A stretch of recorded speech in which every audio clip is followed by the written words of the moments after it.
eta bat eman zuten demokraziaren aroan.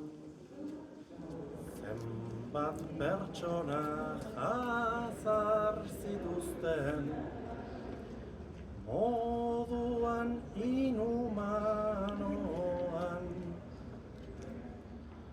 Eduki behar ditugu oiek memorian eta gogoan. Eta horrela etorkizuna egongo modu oparoan. Iraun dezan luzaroan.